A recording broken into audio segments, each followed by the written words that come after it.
Continuando con más información aquí en Noticias 21 edición mediodía, ahora nos encontramos conectados vía Zoom con el politólogo Juan Cheput, con quien vamos a conversar sobre lo último que está sucediendo en nuestro país a nivel coyuntural y le damos la bienvenida. ¿Cómo está? Buenas tardes, bienvenido al programa. Buenas tardes, Nicole. No soy politólogo, soy ingeniero y político y muchísimas gracias por la oportunidad de conversar contigo. Claro que sí. Bien, vamos a hablar sobre este tema que ha pasado pues ahora último, ¿no? Justamente las declaraciones de Samir Villaverde, que ha afirmado que el presidente de la República ha recibido 2 millones de soles, entre otras acusaciones que ha realizado a diversas personas. ¿Qué es lo que opina usted sobre esta situación? Bueno, en primer lugar me llama la atención la indiferencia de muchas personas respecto a esta grave acusación. Señalar que el presidente de la República ha recibido una coima de 2 millones de dólares y que miembros del Jurado Nacional de Elecciones han recibido pagos de hasta 3 millones de dólares en conjunto, es una situación que en otro país hubiera puesto a la sociedad en una situación de drama impresionante. Sin embargo, acá parece que se ha normalizado. Todo esto, desde mi punto de vista, es porque hay mucha gente en el poder, no necesariamente de Perú Libre ni de Juntos por el Perú, sino gente vinculada al gobierno anterior, gente que en esos momentos ocupa espacio de poder desde hace mucho tiempo, como esa izquierda mal llamada progresista y que se le conoce comúnmente como caviar, que tienen miedo que la verdad salga a flote. Yo creo que la Comisión de Fiscalización del Congreso tiene que indagar en todo este tipo de afirmaciones del señor Samir Villaverde. Son indicios valiosísimos que van encajando. Y lo que corresponde ahora es que, por un lado, la Fiscalía dé las medidas de seguridad necesarias al señor Villaverde y, por otro lado, dicte medidas contra el señor Vladimir Mesa y contra la ex alcaldesa de Villa María del Triunfo, Silvia Barrera. Yo no entiendo por qué ellos están pasando tan ligeramente todo este asunto. Acá es muy grave lo que se está afirmando y de profundizarse en el asunto puede terminar no solo con la caída de Pedro Castillo y Dina Boluarte, sino también con que vayan directamente a prisión. Claro, así como también usted ha mencionado, las acusaciones que se han realizado al presidente del Jurado Nacional de Elecciones también son graves, que ha habido un pago de por medio para que de este modo pues el partido político Perú Libre pueda ganar las elecciones generales del año pasado, justamente, ¿no? Sobre este tema se pronunció el presidente del Jurado Nacional de Elecciones y dijo que no pueden salir chats ni audios de fraude electoral porque no existen. Esto ante que Samir Villaverde pues señaló de que hay pruebas y que en algún momento las va a mostrar cuando le muestren garantías que ahora está haciendo la prisión preventiva. Es que el asunto no va, estimada Nicole, por el lado de los chats y ese tipo de cosas. Los fraudes en el Perú son artesanales.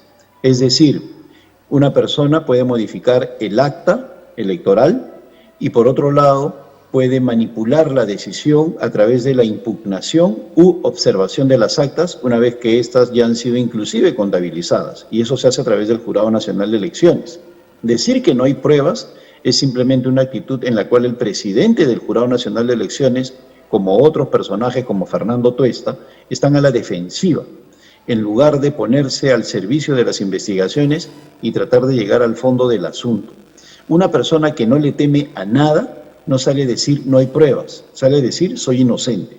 Y a continuación sale a decir acá están todas las actas del proceso electoral para que ustedes puedan verificarlas, controlarlas, llegar al fondo del asunto, contrarrestarlas.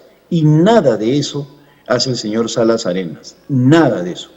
Y por si acaso, no es que yo tenga una actitud cambiante. Yo desde la misma noche de las elecciones aseguré que había fraude y nunca he retrocedido en mi posición. La Fiscalía puede decir no hubo fraude desde su punto de vista, porque no ha encontrado mayor tipo de prueba.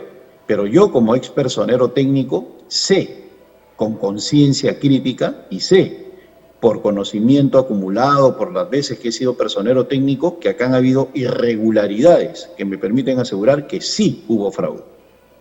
Claro, justamente esas son pues las opiniones que se tienen, porque sabemos que en algún momento, cuando justamente pasaron las elecciones generales 2021, hubo una comisión que llegó de otro país para verificar si es que este proceso habría sido legal o no. Incluso en estos últimos días habló el expresidente Sagasti, por ahí pues diciendo de que cómo están señalando, cómo están reviviendo, digamos, al muerto, ¿no? De lo que ya se supone se había quedado, que ya no habían dudas sobre el proceso electoral que hubo el año pasado.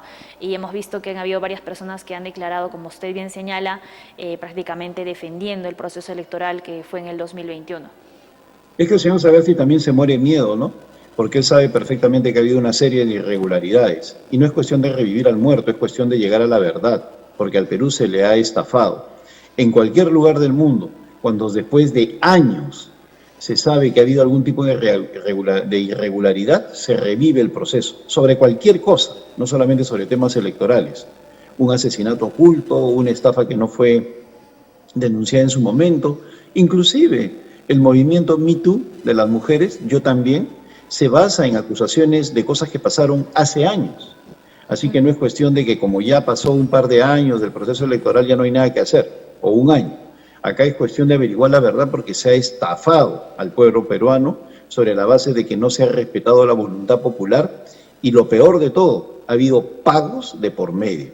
El señor Vladimir Mesa, como ha señalado el diario Expreso, está vinculado o es muy amigo de José Cavazza. El señor Vladimir Mesa está vinculado a César Álvarez.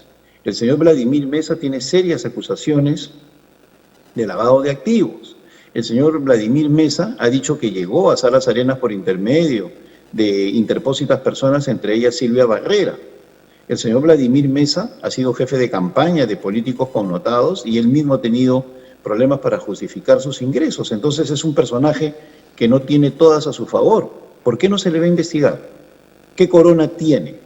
¿Acaso no es cierto de que él estaba vinculado al señor César Álvarez y también a miembros del anterior Consejo Nacional de la Magistratura? Eso está en los periódicos.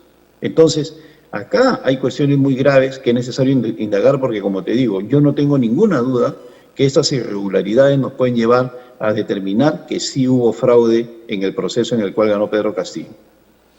Y justamente hablando pues sobre estas acusaciones y sobre la investigación que se tiene que realizar, pues el presidente de la Comisión de Fiscalización, Héctor Ventura, ha señalado que Samir Villaverde está en la obligación de presentar justamente estas pruebas, pero él se ha puesto, bueno, Samir se ha puesto en la posición de yo no voy a presentar hasta que me den las garantías. ¿Considera que esto va a pasar en algún momento? ¿Estas pruebas van a salir a la luz? Porque finalmente si es que la población no se lo está tomando tan en serio es porque es cierto, ¿no? Se ha normalizado tanto la corrupción en nuestro país, lamentablemente, que ya se toman las cosas un poco a la ligera. No, hay cosas peores, ¿eh? La normalización tiene que ver por la forma como los medios vienen tratando el tema. Hoy día me daba vergüenza ver el diario El Comercio, que ni siquiera pone una acusación de semejante nivel en primera plana. La acusación de los sobornos a los miembros del Jurado Nacional de Elecciones y al propio Pedro Castillo. Para ellos no existe la noticia. Entonces eso demuestra pues de que acá hay una especie de desinterés por parte de la gran prensa. Dios sabe por qué. Porque un tema de esta magnitud es algo que tiene que ir al fondo del asunto a través de la investigación, de la determinación de pruebas, y la Comisión de Fiscalización puede avanzar más rápido que la propia Fiscalía. Claro. El señor Ventura de repente no obtiene pruebas, pero puede ordenar el secreto de las comunicaciones. Puede convocar a quienes quiera conveniente, puede solicitarle a Palacio de Gobierno en qué momento entró y con quién es Vladimir Mesa. Es decir, puede averiguar una serie de cosas que nos van a permitir construir el rompecabezas u ordenarlo, ¿no? Entonces, acá lo que no se quiere es profundizar en las investigaciones porque, como te digo, más bien hay un temor a que se sepa la verdad. Y también es penoso, pues, el papel de este señor Tuesta, mandándole papelitos a los periodistas diciendo es imposible el fraude. No hay nada imposible. Y te lo digo como ingeniero. Lo que uno puede hacer es minimizar la posibilidad de que ocurra. Pero nada es imposible. Acá en el Perú ha habido fraude y hubo fraude en el 2000. Por lo tanto, la probabilidad que vuelva a haber fraude es alta. Y más aún cuando tenemos organismos públicos tan desarticulados. Así que espero que el señor Ventura siga y continúe con su trabajo de profundización en las investigaciones, pues el origen de la presidencia de Pedro Castillo es, desde mi punto de vista, ilegal. ¿Y cómo ve el panorama para los próximos días, ya para finalizar? ¿Qué es lo que puede llegar a pasar en estos próximos días? Como sabemos, también se acercan pues unas elecciones regionales, municipales, donde se ve, pues, digamos, los ánimos un poco diferentes, ¿no? Variados. El país, digamos, que ya no está tan dividido como fue el año pasado, un poquito de unión, pero aún existen algunos problemas entre la misma población. Bueno, mira, para empezar, a mí me sorprende, Nicole, que tú misma, con la inteligencia que tienes, no menciones el caso de Aníbal Torres. Hace poco, la semana pasada, al señor Torres se le ha interpelado en el Congreso, pues los parlamentarios decían que era una persona que no podía continuar como premier y por lo tanto tenía que irse. Hoy día ya estamos miércoles y no hay ni una sola moción de censura corriendo en el Congreso. Eso nos permite señalar que tenemos un Congreso que no está a la altura de las exigencias del Perú, ni en materia de fiscalización, ni de control político. Están pintados en la pared. No hay líderes en este Congreso, no hay gente con temperamento. Hay gente que grita mucho, ¿no? Algunos ex militares o militares en retiro que les encanta gritar para que la gente se impresione, pero no tienen nada de liderazgo, cero control político. Eso por una parte, así que yo del Congreso no espero nada. Y por otro lado, esta normalización es como una bomba de tiempo, porque la verdad va a salir a flote. Yo espero que en los próximos días se sigan acumulando el fruto de las investigaciones que tiene que hacerse, tanto desde el ámbito de la prensa como de la propia Comisión de Fiscalización, y esto va a estallar en lo que se refiere a la continuidad del gobierno de Pedro Castillo. Y en cuanto a las elecciones regionales y municipales, pues estamos viendo el fracaso de la reforma política.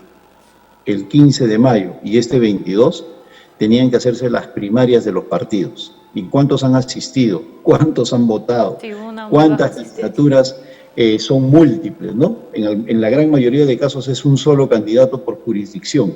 Es decir, es otro fracaso más de esa mal llamada junta de notables que hizo ese mamarracho llamado reforma política.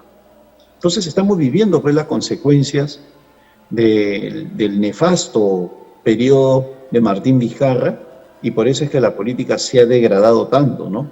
Por donde la miramos está inmersa en una serie de problemas. Yo espero que la reconstrucción institucional que tiene que acometer el próximo gobierno nos saque de este pantano.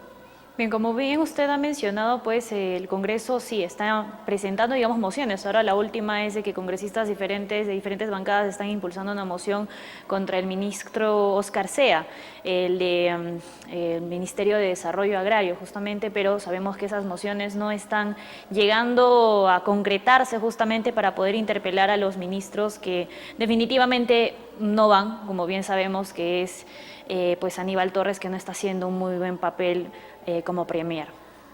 Bueno, presentan sus mociones de interpelación, les preguntan y allí queda.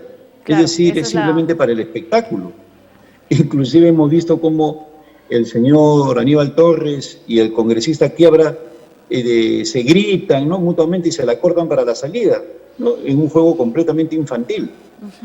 Pero lo peor de todo es que no concretan. El señor Torres es un personaje que no entendemos cómo puede seguir de premier, pero el Congreso se niega a censurarlo.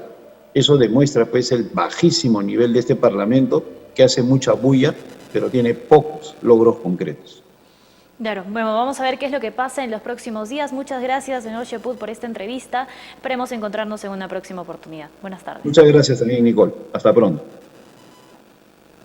Bien, amigos, vamos a continuar.